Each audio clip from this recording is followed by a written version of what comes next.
Halo, nama saya Darva Julaisi, NPM 4524210136. Di sini saya mendapatkan nomor 1 yaitu skenario sistem dan workflow bisnis serta laporan.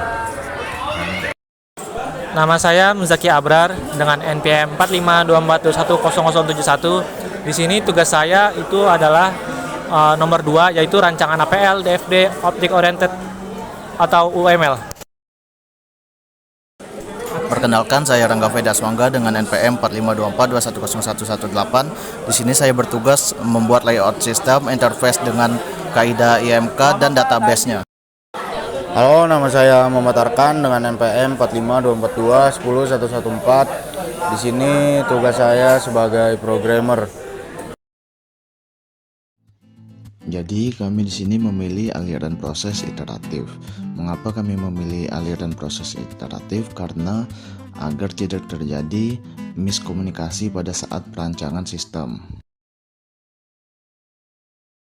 Sekarang saya di sini sudah berada di game session di daerah Pekansari dan saya akan mewawancarai salah satu karyawan di sini.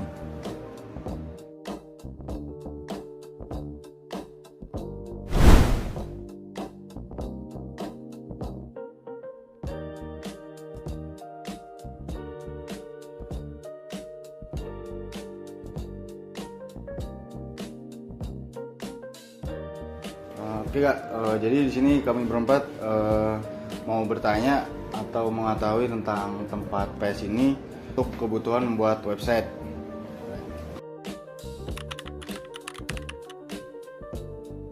Kita tersedia layanan buat makanan, servis, lalu juga menyediakan tempat bermain PS.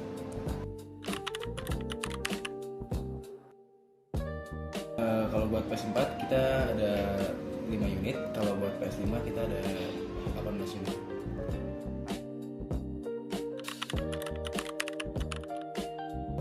Kita ada 2 bagian, reguler sama VIP.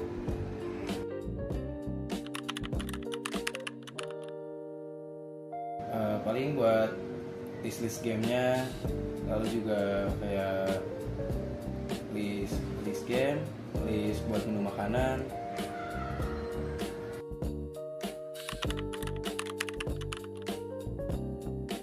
Bisa dari tempat duduk, kita bisa melalui WhatsApp, lalu juga buat menunya ada di website menu. Yaudah Kak, itu aja. Makasih Kak udah ngeluangin waktunya. Jadi rencana semoga bisa terwujud membuat website ini. Makasih ya Kak. Sama-sama.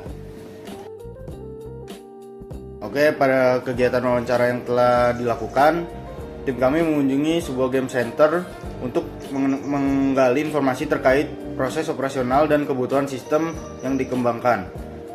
Wawancara dilakukan secara langsung dengan pemilik sekaligus pengelola game center tersebut. Dan narasumber menjelaskan bahwa beliau bertanggung jawab atas keseluruhan aktivitas operasional, mulai dari pengelolaan unit PlayStation, pelayanan pelanggan, hingga pengawasan transaksi harian. Nah, saat ini sebagian besar proses masih dilakukan secara manual, terutama dalam pencatatan waktu bermain dan transaksi. Lalu berdasarkan hasil wawancara yang telah dilakukan, game center tersebut menyediakan beberapa layanan utama, yaitu penyewaan unit PlayStation untuk bermain game serta penjualan makanan dan minuman bagi pelanggan.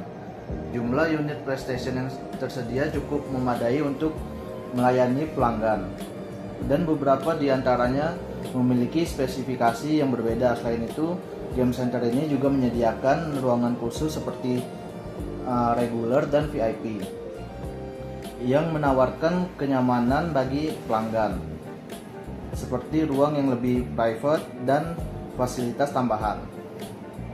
Narasumber menyampaikan bahwa jika dibuatkan sebuah website atau aplikasi, mereka menginginkan sistem yang dapat membantu mempermudah pengelolaan operasional.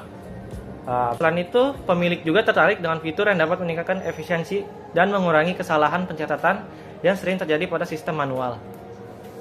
Keempat, ada sistem pemesanan. Di sini dalam hal pelayanan makanan dan minuman, mereka cukup tertarik jika nantinya pelanggan dapat memesan langsung dari tempat duduk melalui sistem yang terintegrasi. Lalu fitur ini dinilai dapat meningkatkan kenyamanan pelanggan serta efisiensi pelayanan. Dengan adanya sistem tersebut, pesanan dapat langsung diterima oleh bagian dapur tanpa perlu perantara manual. Lalu sebagai penutup, tim kami menyampaikan terima kasih atas informasinya, dan hasil wawancara ini akan menjadi dasar dalam proses perancangan sistem penggunaan metode prototipe dan aliran proses iteratif. Demikian hasil wawancara kami di Game Station ini. Semoga website yang kami rancang bisa memberikan manfaat nantinya. Tunggu website kami.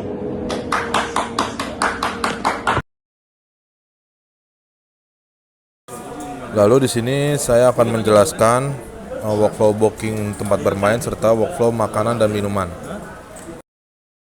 Yang pertama di sini ada booking tempat bermain. Pelanggan akan datang ke tempat bermain, lalu akan melakukan booking tempat serta memilih layanan. Di sini ada 3, reguler, VIP atau racing simulator. Nah, di sini jika ketiganya tidak tersedia, maka admin akan menginformasikan tempat bermain full. Jika tersedia, maka akan lanjut ke melakukan pengecekan tempat oleh admin. Setelah admin menginformasikan bahwa tempat bermain full, maka akan langsung end. Setelah pelanggan memilih paket dan admin menginformasikan bahwa tersedia, maka pelanggan akan menentukan durasi. Lalu di sini admin akan menghitung total harga serta akan menginformasikan total harga ke pelanggan.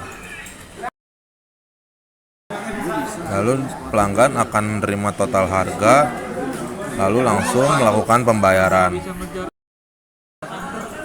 Lalu di sini pelanggan apakah melakukan pembayaran memakai QRIS? Jika iya, maka akan lanjut. Jika tidak, dia akan melakukan pembayaran tunai. Lalu apakah uang pas? Jika tidak, akan lanjut. Jika iya, maka akan lanjut ke selanjutnya. Nah, jika uang tidak pas, maka admin akan memberikan kembalian. Lalu di sini apakah transaksi berhasil? Jika iya, maka admin akan mengaktifkan perangkat lalu memasukkan durasi. Jika tidak, maka akan lanjut. Lalu di sini jika tidak berhasil, maka akan kembali melakukan pembayaran. Lalu di sini pelanggan akan langsung bermain setelah semuanya selesai. Lalu end. Lalu di sini kita akan lanjut ke bagian workflow makanan dan minuman. Lalu di sini pelanggan akan melakukan scan QR. Dia akan menampilkan menu dan melihat menu. Lalu di sini pelanggan akan memesan makanan atau minuman. Jika iya, akan lanjut ke bagian selanjutnya. Jika tidak, akan lanjut ke bagian selanjutnya. Lalu di sini jika ingin memesan, maka dia akan memilih makanan dan minuman. Lalu akan memesan melalui WhatsApp serta memberikan nomor ruangan. Lanjut, dia admin akan mendapatkan notifikasi pemesanan, lalu akan menghitung total harga dan akan menginformasikan total harga ke pelanggan. Nah, lalu si pelanggan ini akan menerima informasi total harga.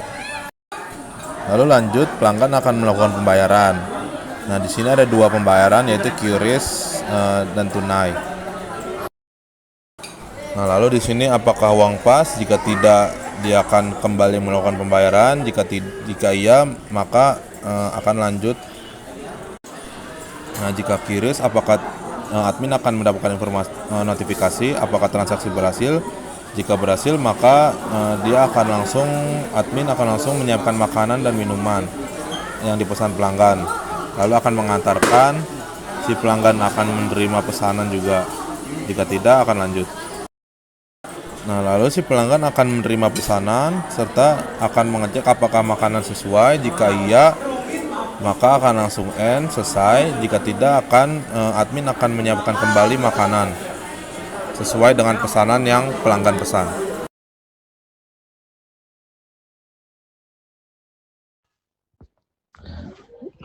Pertama, di sini ada user. User ini menuju ke manajemen user dan akan memberikan info user. Lanjut ke login. Nah, di sini di bagian master ini ada pelanggan dan akan menginfokan info pelanggan. Dan di bagian karyawan akan menginfokan info karyawan. Di bagian perangkat akan mendapatkan info perangkat, info paket, dan menu juga akan memberikan info menu. Lanjut, di sini ada pengelolaan pendaftaran. Di bagian kiri ini ada daftar, akan input ke info daftar dan laporan daftar. Lanjut ke pengelolaan permainan. Di sini ada bagian kiri ini ada main, dan di sebelah kanan ini akan ada info main dan laporan main. Lanjut ke pengelolaan pesanan. Di sini ada pesan, akan mengeluarkan info pesanan dan laporan pesanan.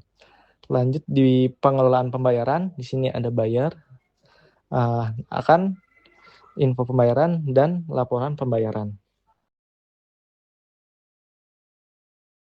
Di sini ada DFD level 0.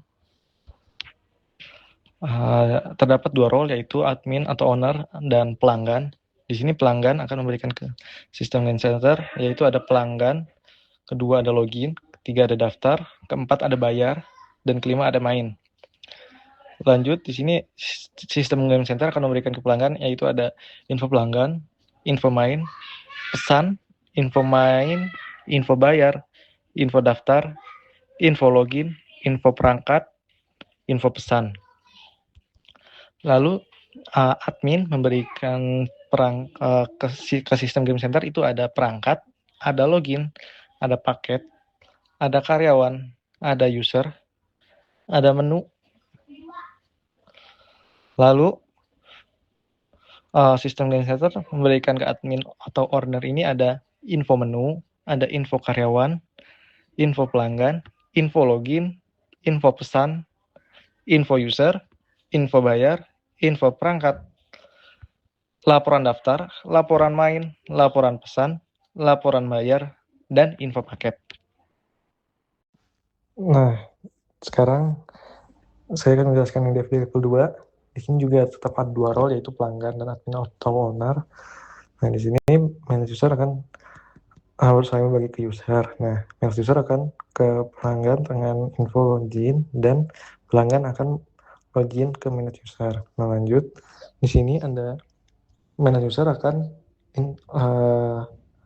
mengutipkan info login ke admin owner dan info user, dan admin owner akan mengutipkan user dan login ke manage user. Lanjut, di sini ada kedua ada master. Di sini menu akan berbagi ke pengelolaan pesanan, dan perangkat akan ke pengelolaan permainan. Nah, di sini pelanggan akan ke pengelola pendaftaran dan pengelolaan pembayaran. Nah, di master ini akan mengoutputkan ke menu perangkat, karyawan, pelanggan, dan paket. Di sini master mengoutput ke info paket, info pelanggan, info karyawan, dan info perangkat, dan info menu. Nah, dari admin akan ke master akan ada paket, ada perangkat, ada menu, dan ada karyawan. Dari master ke pelanggan ada info pelanggan, ada info perangkat, dan info menu. Dari pelanggan ke master ada pelanggan. Lanjut, di sini ada yang ketiga ada pengelolaan pendaftaran, ada laporan daftar. Nah, akan ke admin atau owner. Nah, di sini dari pengelolaan pendaftaran ke pelanggan ada info daftar, dan dari pelanggan ke pengelolaan pendaftaran ada daftar. Nah, di sini pengelolaan pendaftaran akan saling berbagikan sama daftar. Nah, di daftar ini akan menuju ke pengelola permainan dan pengelola pesanan. Lanjut, di sini yang keempat ada pengelolaan permainan. Pengelolaan permainan di sini akan ke admin atau owner dengan laporan main. Nah, di sini juga pengelolaan permainan akan ke pelanggan dengan info main. Dari pelanggan ke pengelolaan permainan ada main. Lanjut, pengelolaan permainan akan saya berbagi dengan main. Nah, di sini yang kelima ada pengelolaan pesanan.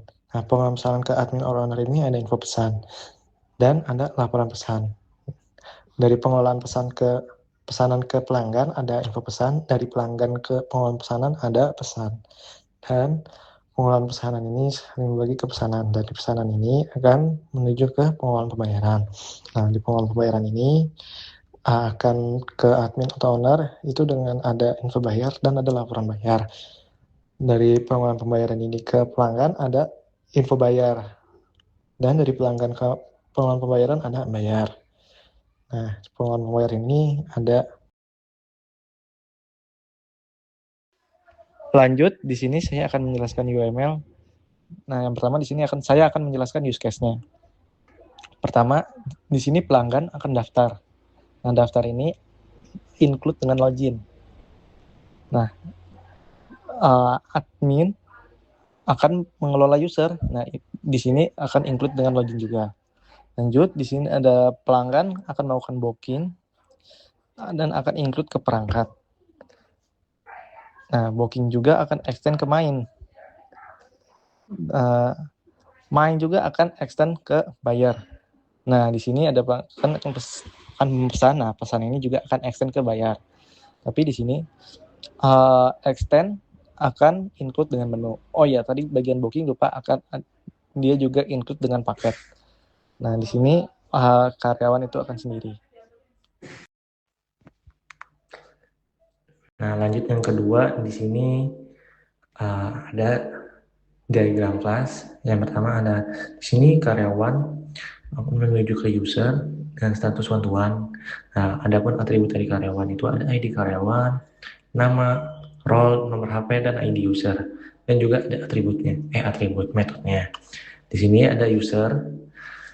Nah, user ini atributnya ada ID user, username, password, dan juga metodenya. Lanjut, di sini pelanggan akan menuju ke user dengan status one-to-one. Nah, di pelanggan ini atribut ada ID pelanggan, nama pelanggan, email, nomor HP, dan juga ada ID user. Lanjut, di sini dan juga ada metodenya. Lanjut, di sini ada pelanggan menuju ke daftar. Statusnya ada one-to-one. Dengan atributnya ada ID daftar, ID pelanggan, ID user, dan tanggal daftar. Dan juga ada metodenya. Nah, kita daftar ke pesan dulu. Daftar menuju ke pesan dengan status one-to-one. Di sini atribut dari pesan ada ID pesan, ID menu, total pesan, ID pelanggan, dan total harga. Nah, lanjut di sini pesan menuju ke menu dengan status menu to one. Nah, di atribut menu ini ada ID menu, nama menu, dan juga harganya, dan juga ada metodenya. Lanjut di sini kita pesan akan menuju ke bayar dengan status one-to-one, dan bayar di sini atributnya ada ID bayar, ID tanggal bayar, ID pesan, ID main, dan green harga, dan juga ada metodenya. Lanjut di sini daftar akan menuju ke booking dengan status one-to-one. Nah, di booking ini atribut ada ID booking, ID pelanggan, ID user, dan juga tanggal booking, dan juga ada metodenya. Lanjut di sini booking menuju ke main dengan atributnya ada ID main, ID paket, durasi bermain, ID perangkat, tanggal main, dan juga total harga, dan juga ada metodenya. Lanjut di sini ada paket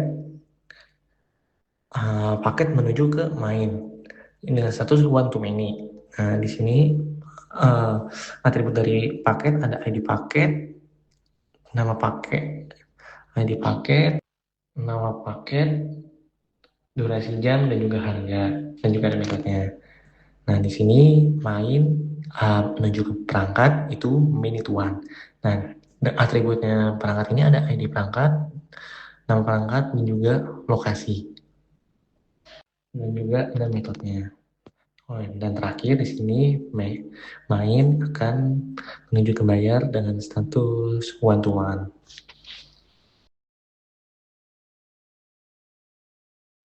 Baik, di sini saya akan menjelaskan ERD-nya. Yang pertama itu ada entity atau entitas user dengan atributnya yaitu ID user, username, dan password. Di sini user terhubung atau memiliki karyawan dengan atributnya itu ID karyawan, nama, ID user, role, dan nomor HP.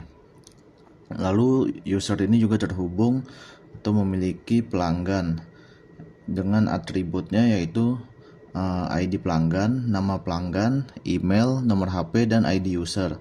Lalu pelanggan ini terhubung dengan daftar, dihubungkan dengan melakukan daftar dengan atributnya yaitu ID daftar, tanggal daftar, ID pelanggan, dan ID user. Lalu setelah pelanggan daftar, pelanggan dapat melakukan pesan. Di sini pesan memiliki atribut ID pesan, ID menu, total pesan, ID pelanggan, dan total harga. Lalu di pesan itu terdapat menu yang dipilih. Di dalam menu terdapat atribut ID menu, nama menu, dan harga. Kembali ke daftar itu setelah pelanggan daftar dapat melakukan main. Di sini main terdiri dari atributnya yaitu ID main, tanggal main, durasi main, ID perangkat, total harga, dan ID paket. Lalu di dalam main terdapat paket yang dipilih. Di dalam paket terdapat atribut ID paket, nama paket, durasi jam, dan harga. Lalu di main juga terdapat perangkat yang dipilih. Di dalam perangkat terdapat atribut ID perangkat, nama perangkat, dan lokasi. Lalu setelah main ada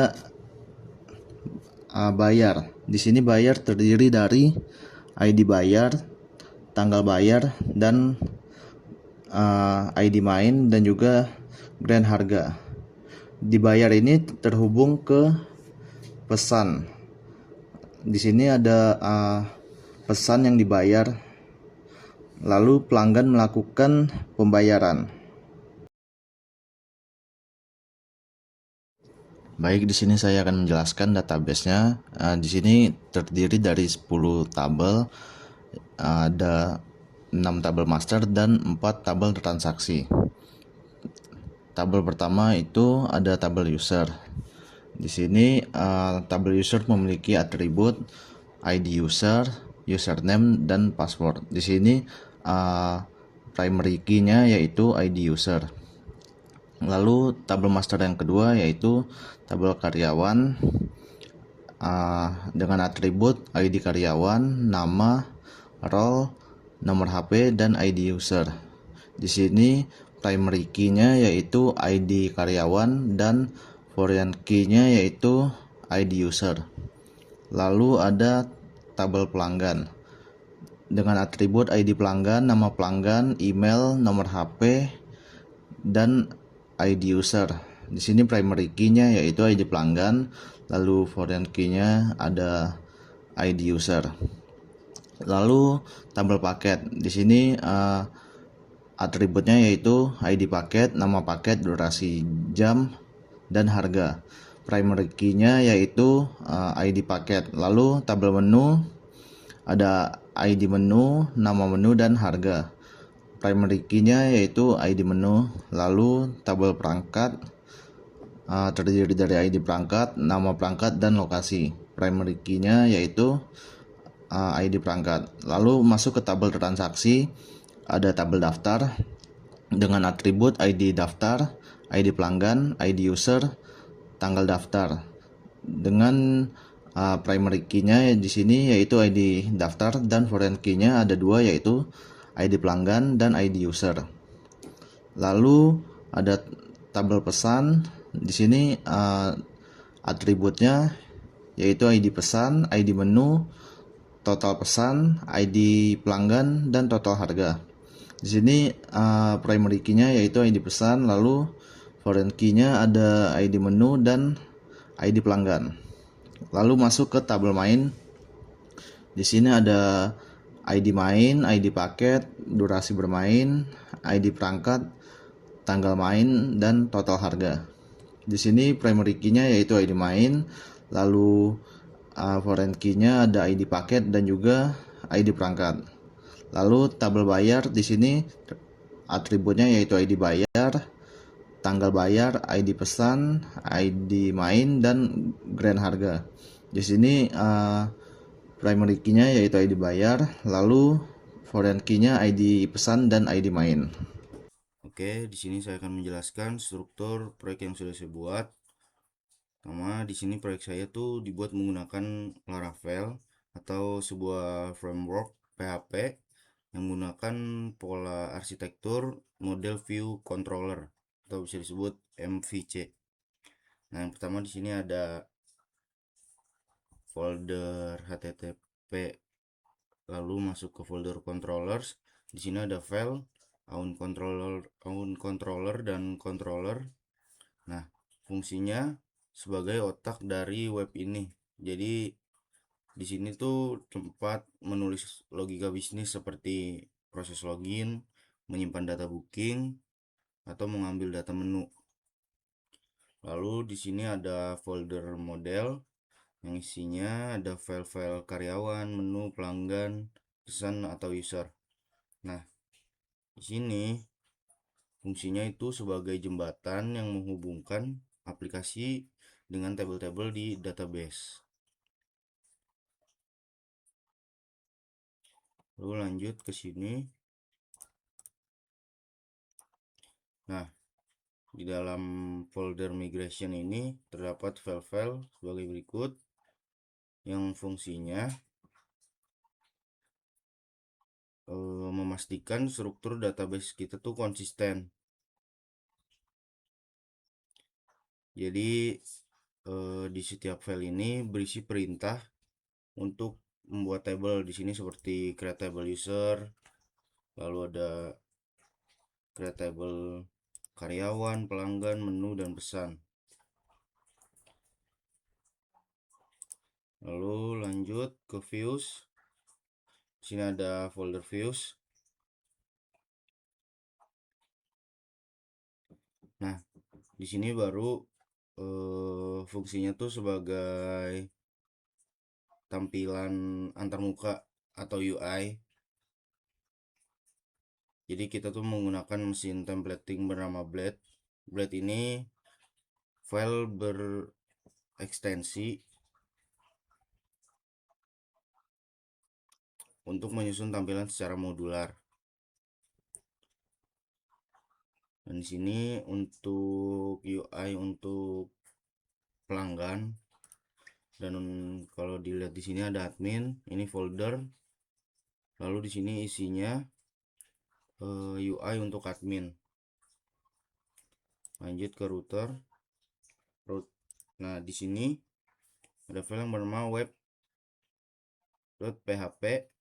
Nah, ini tuh sebagai jalan di web ini. Jadi file ini menentukan URL mana yang akan mengarah ke fungsi apa di controller. Lalu di sini ada env.